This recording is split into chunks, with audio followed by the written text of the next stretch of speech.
हैं, at the age of 22 a former scout of the year excited the scientific world with a new theory on how cells work. ठीक है, तो इसमें क्या हुआ कि 22 ईयर्स ओल्ड 22 साल का एक जवान लड़का था जो स्काउट ऑफ द ईयर रहा था। स्काउट होते हैं ना, स्काउट एंड गाइड्स होते हैं स्कूल में, जो हमारी एक्टिविटीज़ होती हैं, मतलब काफ़ी ज़्यादा फिजिकल एक्टिविटी करवाते हैं, एक्टिविटीज़ वगैरह करवाई जाती है ना स्काउट में, तो उसका स्काउट ऑफ द ईयर ये पर्सन रहा था।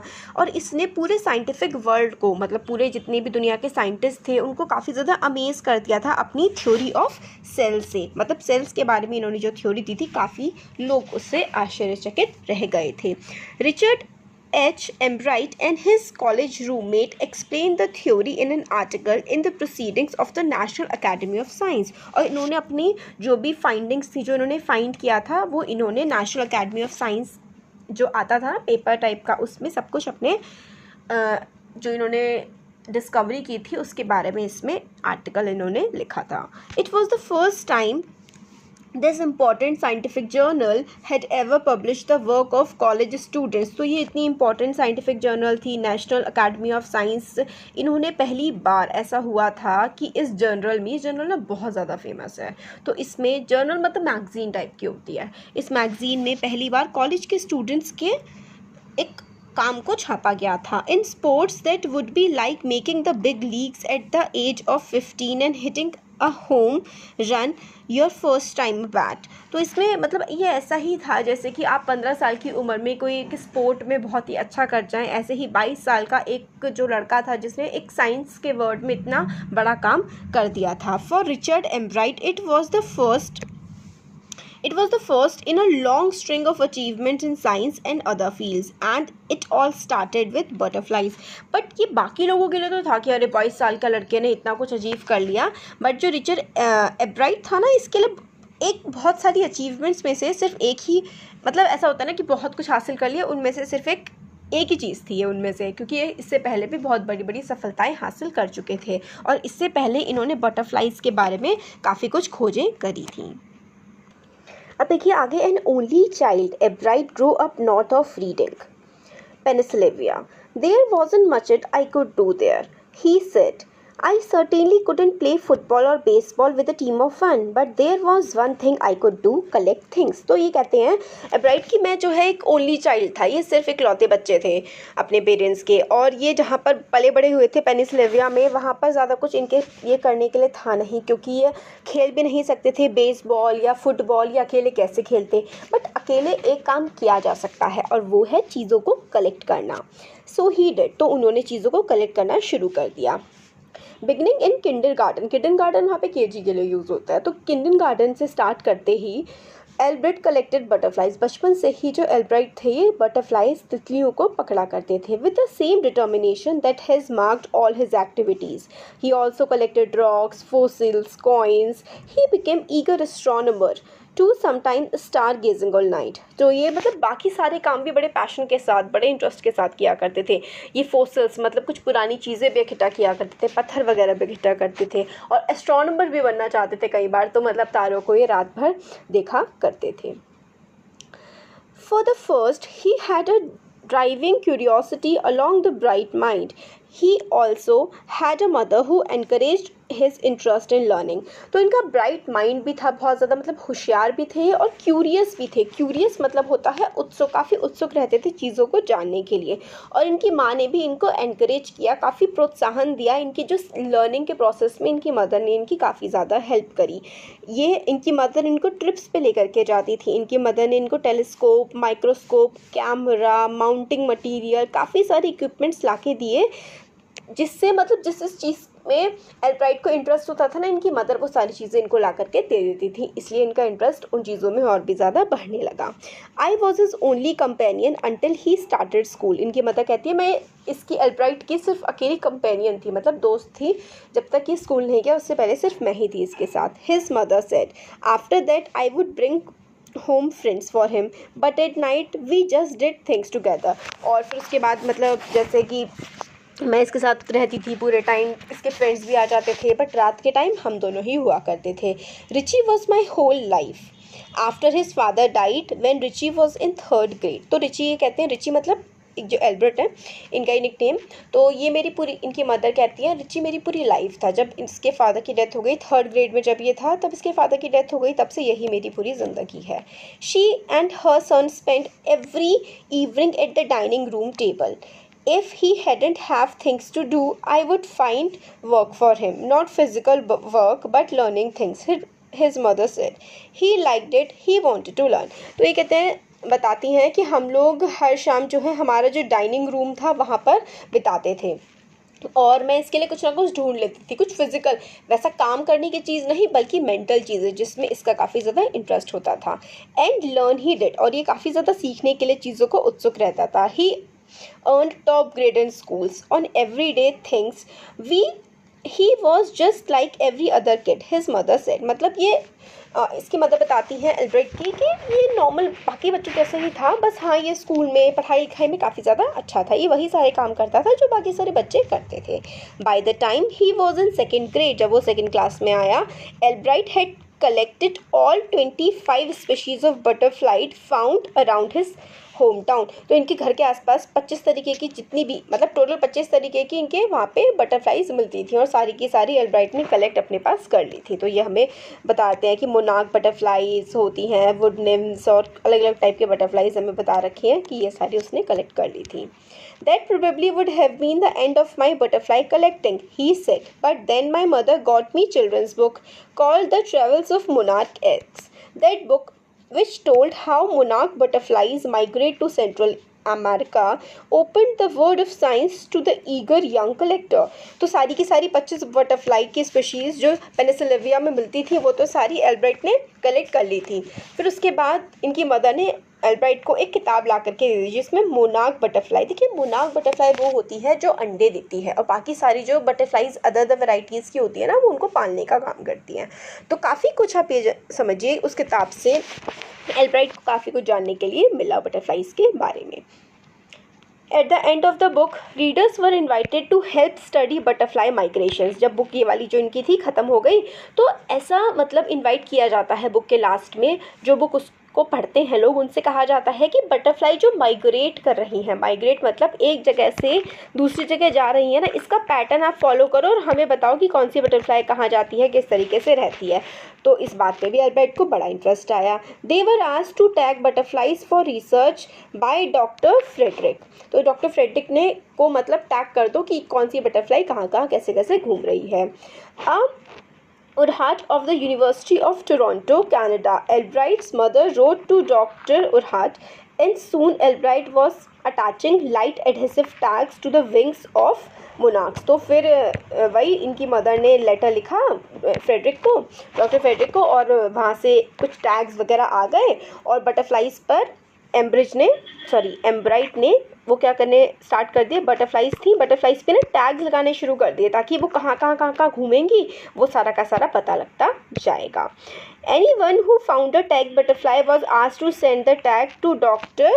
Urquhart. तो कोई भी अगर किसी को टैग मिलता तो डॉक्टर उर्कहार्ट को भेज दिया जाता था वो। The butterfly collecting season around reading last 6 weeks in late summer. तो लगभग 6 हफ्ते मतलब अराउंड 1.5 महीने तक बटरफ्लाई कलेक्टिंग सीजन चला करता था जब बहुत ज़्यादा बटरफ्लाइज होती थी। If you are going to chase them one by one, you won't catch very many. But आप अगर एक के ही वन बाय वन एक के पीछे आप लग जाएंगे तो आप बहुत ज़्यादा नहीं बटरफ्लाई पकड़ पाएंगे। So next step for Ebright was to raise a flock of butterflies. Flock मतलब उनके झुंड को आप रेस करो। He would catch a female monarch, take her eggs and raise them in his basement through their life cycle from egg to caterpillar pupa to adult butterfly. मतलब आप अगर पकड़ने के लिए रह जाओगे ना एक एक बटरफ्लाई को तो आप पकड़ते ही रह जाओगे। फिर एल्ब्राइट ने क्या किया, एक फीमेल बटरफ्लाई को पकड़ के लाया और अपने वहाँ पे अपने एक तरह से बेसमेंट में ही अपने घर में ही बटरफ्लाई की मतलब अंडे से फिर वो आगे प्यूपा बना, फिर उसके बाद बटरफ्लाई बनी, पूरा प्रोसेस वो उसने रीड करना शुरू कर दिया कि किस तरीके से बटरफ्लाई आगे बढ़ती है। Then he would tag the butterflies wings and let them go. और फिर उसके बाद बटरफ्लाइज के विंग को वो टैग कर देता था, जिनको वो पालता था उनको टैग करके बटरफ्लाई को छोड़ देता था। फिर देखते थे कि वो कहाँ कहाँ घूम रही हैं। For several years his basement was home two thousands of monarchs in different stages of development. तो कई सालों तक वो अलग अलग बटरफ्लाइज को पालता था, किसी को पकड़ के लाता था और टैग लगाता था और उनको छोड़ देता था ताकि उनका मूवमेंट रीड किया जा सके कि वो कहाँ कहाँ जा रही हैं। Eventually I began to lose interest in taking butterflies. फिर इवेंचुअली आप एक काम को कितने टाइम तक कर सकते हो, है ना, तो वो भी थोड़े बोर होने लगे।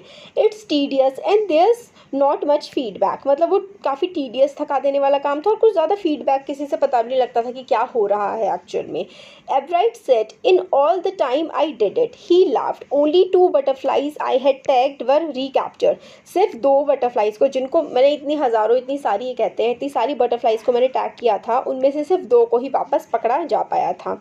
And they were not more than 75 miles from where I lived, और लगभग सिर्फ 75 माइल्स की दूरी पर उनको पकड़ लिया गया था। तो ज़्यादा कुछ पता नहीं लग पाया था जो मतलब कि उनकी माइग्रेशन कैसे होती है, कहाँ कहाँ वो घूमती हैं, इस चीज़ के बारे में।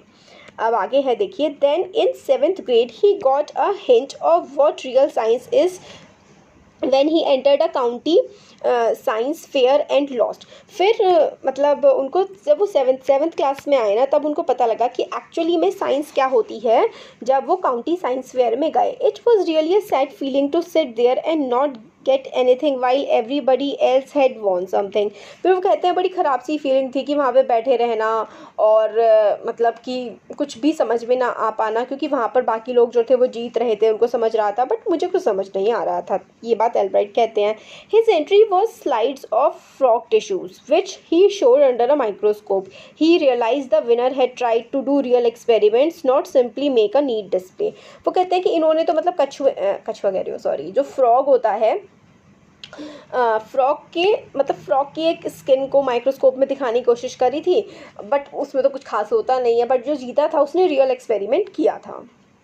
फिर इनको लगा कि मेरे को भी कुछ अलग सा नया सा करना पड़ेगा। Already the competitive spirit that drives Richard Albright was appearing. I knew that for the next year's fair I would have to do a real experiment, he said. The subject I knew most about was the insect work I would been doing in the past several years. फिर कहते हैं मुझे कुछ अलग सा करना पड़ेगा अगले साल के फेयर के लिए। तो इन्होंने सोचा कि मैं इंसेक्ट से रिलेटेड कुछ करूँगा, क्योंकि इंसेक्ट्स के बारे में, जैसे कि बटरफ्लाइज को तो कब से ये सालों से स्टडी कर ही रहे थे।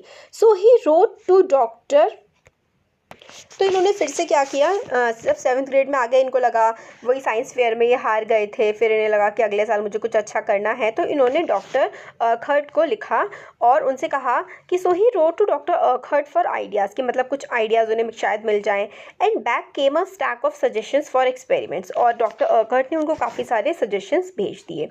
Those kept Ebright busy all through his school and led to prize projects in county and international science fairs. और फिर मतलब काफ़ी सारे इनको मतलब आइडियाज़ मिल गए, और इसी दौरान ये काफ़ी ज़्यादा मतलब पूरे अपने जो ये वो वाला फेयर था इनकी सिटी में जो हो रहा था उसमें भी, और काफ़ी इंटरनेशनल जो फेयर्स थे उनमें भी इनको काफ़ी ज़्यादा प्राइजेज़ वगैरह मिले।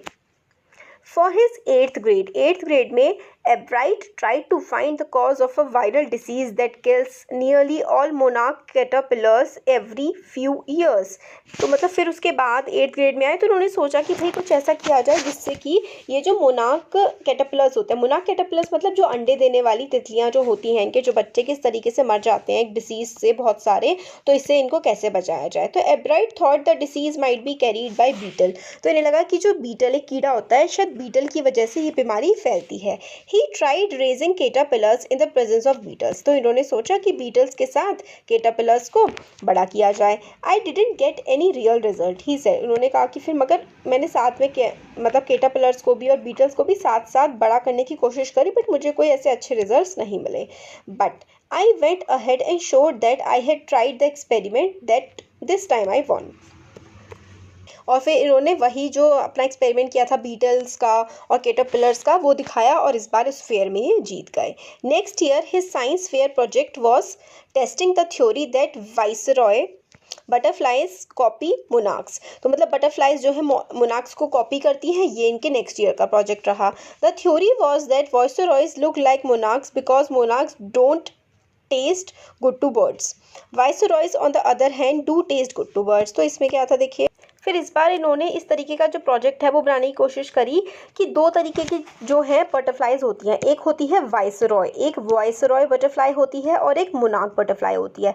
तो जो वाइसरॉय बटरफ्लाई है ना वो मोनार्क बटरफ्लाई की नकल उतारती है। वो ऐसा इसलिए करती है क्योंकि जो मोनार्क बटरफ्लाई होती है वो खाने में टेस्ट उसका अच्छा नहीं होता है, इसलिए जो बर्ड्स होती हैं ना उसको नहीं खाती हैं। बट वाइसरॉय बटरफ्लाई का टेस्ट अच्छा होता है तो बर्ड इसको खा जाती हैं। तो वाइसरॉय ना ऐसा नकल उतारने की कोशिश करती है मोनार्क जैसे, ताकि उसको बर्ड्स ना खाएं। तो इस तरीके का प्रोजेक्ट इन्होंने बनाने की कोशिश करी थी। और जो वो काउंटी फेयर था उसमें इनको मतलब अपने जो सेक्शन था ये इंसेक्ट्स वाला, इसमें तो इनको फर्स्ट प्राइज़ मिला। और पूरे के पूरे काउंटी साइंस फेयर था ना, अपने मतलब जूलॉजी सेक्शन में इनको जो है फर्स्ट प्राइज़ मिला और ओवरऑल इनको थर्ड प्राइज़ पूरे के पूरे साइंस फेयर में मिला था। फिर सेकेंड ईयर इनका हाई स्कूल का भी 8th क्लास के बारे में थे। अब इनका जो सेकेंड ईयर था ना हाई स्कूल का, उसमें जो ये रिचर्ड एम्ब्राइट थे, इन्होंने एक और एक्सपेरिमेंट किया। इसमें क्या था कि एक अननोन इंसेक्ट था, इंसेक्ट को हिंदी में कीट कहते हैं। अननोन इंसेक्ट का जो हार्मोन था ना उसकी खोज की तरफ मतलब ये इनको ले गया। इन्होंने क्या किया, एक अननोन सा इंसेक्ट था उसके हार्मोन के बारे में इन्होंने काफ़ी कुछ पता लगा लिया। Indirectly it led to the new theory on the life of cells. मतलब इस जो ये रिसर्च कर रहे थे कि अजीब सा जो कीड़ा था उसके हार्मोन्स के बारे में, इसकी हेल्प से ये मतलब इतना आगे पहुंच गए कि इन्होंने सेल्स के बारे में एक और नई चीज़ हमें बता के दे। अब ये जिस कीड़े के बारे में बात कर रहे थे ना, यहाँ पर हमें देखिए काफ़ी ना साइंटिफिक सा ये चैप्टर है। तो इसमें आप समझ लीजिए कीड़ा है सपोज करिए, तो इसमें ना कुछ अलग अलग से स्पॉट्स हैं, है ना। आप देखते होंगे कीड़ों पे अलग अलग से स्पॉट्स होते हैं, अलग अलग से डिज़ाइन होते हैं। तो सब लोगों ने मान लिया कि ठीक है ये जो डिज़ाइंस है ना सिर्फ सजावटी हैं, सिर्फ डेकोरेशन के लिए। बट जो डॉक्टर अर्कहर्ट थे और इनफैक्ट इन्होंने खुद ने एम्ब्राइट ने भी ये समझा, और काफ़ी कुछ ऐसे स्टूडेंट्स थे कि भाई ये जो डिज़ाइंस है ना, ये जो धब्बे हैं या फिर जो भी इन पे स्ट्रक्चर बना हुआ है, ये सिर्फ डिज़ाइन नहीं है, इसमें कुछ अलग सी बात है। फिर इन्होंने और ज़्यादा रिसर्च करी, तो रिसर्च करके इन्होंने ये समझ में आया कि जो तितली होती है या फिर कोई भी कीड़ा होता है, प्यूपा हो गया, बटरफ्लाई हो गया, उनका जो विकास होता है, उनके डेवलपमेंट में ये जो डिज़ाइन है ना वो काफ़ी ज़्यादा इंपॉर्टेंट रोल प्ले करता है। और ये उन्होंने प्रूव कर दिया। तो जो काउंटी फेयर था उसमें इनको फर्स्ट प्राइज़ मिला। और इंटरनेशनल साइंस फेयर में भी इनको काफ़ी अच्छा रिस्पांस मिला इसकी वजह से। और इनको इंजीनियरिंग में भी इसकी वजह से जो है एडमिशन मिल गया। और Walter read army institute of research और एथमोलॉजी लेबोरेटरी में भी इसकी वजह से इनको काम करने का मौका मिला, क्योंकि इन्होंने काफ़ी कुछ हमें बताया था कि किस तरीके से ये जो पैटर्न्स होते हैं, ये जो किसी भी बटरफ्लाई हो गया या कोई भी कीड़ा हो गया, उसकी बॉडी पर जो अलग अलग से निशान होते हैं वो किस तरीके से हम लोगों को बताते हैं कि उसकी लाइफ साइकिल कैसी होगी आगे की। अब इसमें मतलब काफ़ी कुछ ये लोग डेवलप करे जा रहे थे। मतलब एम्ब्राइट जो थे वो अपने धीरे धीरे एक्सपेरिमेंट कर करके काफ़ी आगे पहुंचे जा रहे थे। अब यहाँ पे in a senior year he went a step further. अब सीनियर ईयर में ये और आगे बढ़ गए। उन्होंने he grew cells from the monarch's wing in a culture and showed that cells would divide and develop into normal butterfly wing scales only if they were fed the hormones from the gold spots.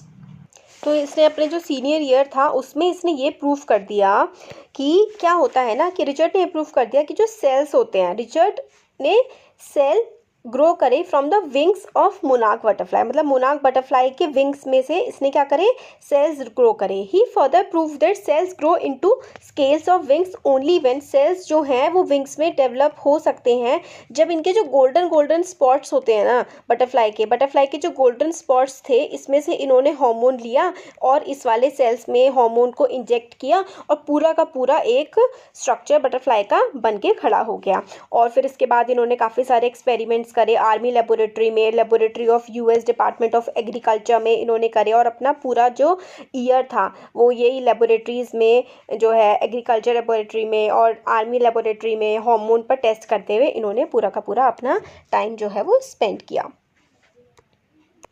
और फिर last में हमें मतलब इस chapter में पूरा का पूरा देखिए जो चैप्टर है ना वो साइंस से भरा हुआ है, तो इसलिए आपको इस चैप्टर के अगर क्वेश्चन आंसर्स आप करेंगे उसकी हेल्प से ज़्यादा अच्छे से समझ में आएगा। नहीं तो इसमें साइंस में ऐसे उसने प्यूपा पे कर दिया, उसने डीएनए की खोज कर दी। तो अब इसमें क्या है, रिचर्ड आगे जो होते हैं वो सेल की स्टडी करते हैं, सेल और डीएनए की स्टडी करते हैं। तो ये देखते हैं जब ये रिचर्ड रिचर्ड एम्ब्राइट जब रिसर्च कर रहे होते हैं तो वो देखते हैं कि जो हार्मोन है ना, हार्मोन पे जो रिसर्च कर रहे थे उनको ये आइडिया आया कि he believe that his study could tell how cells read their DNA. Cells जो है वो अपने डीएनए को किस तरीके से रीड करते हैं, और अपने जो कॉलेज के रूममेट थे इनके वोंग, उनके साथ इन्होंने इस आइडिया को पूरे मतलब पब्लिश किया, और मतलब इस पर ही इनका रिसर्च पेपर छपा था। और जो रिचर्ड थे वो ग्रेजुएट हो गए। इन्होंने अपनी क्लास 1510 स्टूडेंट्स की इनकी पूरी क्लास थी, उसमें इनकी सेकंड पोजीशन आई थी, और फिर उसके बाद एक ये ग्रेजुएट रिसर्चर बन गए और अपनी बाकी की थ्योरीज़ पर वो काम करने लगे। और इन्होंने काफ़ी नई थ्योरीज़ प्रेजेंट करी कि his new theory may create new ways to prevent some types of cancer and other diseases. तो इनकी जो नई नई थ्योरीज ये ला रहे थे, और मतलब किस सेल्स और डीएनए किस तरीके से एक साथ एक्ट करते हैं, वर्क करते हैं, इनसे जो है काफ़ी सारी बीमारियां और कैंसर तक की बीमारी भी जो है वो भी ठीक की जा सकती है। अब जो ये रिचर्ड थे ना, ये सिर्फ साइंस में ही नहीं इंटरेस्टेड थे, बल्कि ये काफ़ी अच्छे डिबेटर भी थे, एक पब्लिक स्पीकर थे, ये आउटडोर पर्सन थे, घूमना फिरना इन्हें पसंद था, ये फोटोग्राफी करते थे, और ये नेचर से काफ़ी ज़्यादा जुड़े हुए थे। In high school Richard Ebright was a straight A student, मतलब हमेशा इनके ए आए थे, बहुत अच्छे स्टूडेंट रहे थे। Because learning was easy he turned a lot of his energy towards the debating and model United Nations clubs. तो मतलब ये क्या करते थे, फोटोग्राफी भी करते थे और अपने सारे काम अच्छे से करते थे, और बहुत ही प्रैक्टिकल इंसान थे। तो काफ़ी इनके अच्छे ग्रेड्स भी आते थे, और अच्छे मतलब काफ़ी मतलब फ्रेंडली पर्सन भी थे। सोशल स्टडी टीचर जो थी वो इनकी प्रेस करती हुई कहती है, इनकी तारीफ़ करती हुई, काफ़ी ज़्यादा हार्ड वर्किंग स्टूडेंट है, और अपना काम जो करते हैं बहुत अच्छे से करते हैं, और उसमें बेस्ट रहने की ये कोशिश करते हैं। रिसर्च जो रिचर्ड है उसमें सारी क्वालिटीज़ थी एक ट्रू साइंटिस्ट की, उनकी जो क्यूरोसिटी थी, और उनका जो फर्स्ट रेट माइंड था कि किस तरीके से नई नई चीज़ों को खोजना है और किस तरीके से आगे बढ़ना है। तो he wanted to win for the right reasons. तो वही है कि रिचर्ड जो है कोई प्राइज़ जीतने के लिए इन सब के लिए काम नहीं करते थे, वो इसलिए काम करते थे क्योंकि उन्हें करना था वो काम, क्योंकि वो चीज़ें वो जानना चाहते थे, खोजना चाहते थे। और इन्होंने जो मोनार्क बर्ड है इसके बारे में काफ़ी कुछ रिसर्च किया, जिससे हमें आज बटरफ्लाइज के बारे में काफ़ी कुछ पता है। तो हमारा चैप्टर का एक्सप्लेनेशन हो गया है, काफ़ी अजीब सा चैप्टर था, मेनली पूरे साइंस फेयर्स के बारे में, किस तरीके से उन्होंने बटरफ्लाइज को के पीछे घूमे, उसके बारे में कैसे कैसे रिसर्च करी, यही सब इस चैप्टर में था। तो थैंक यू।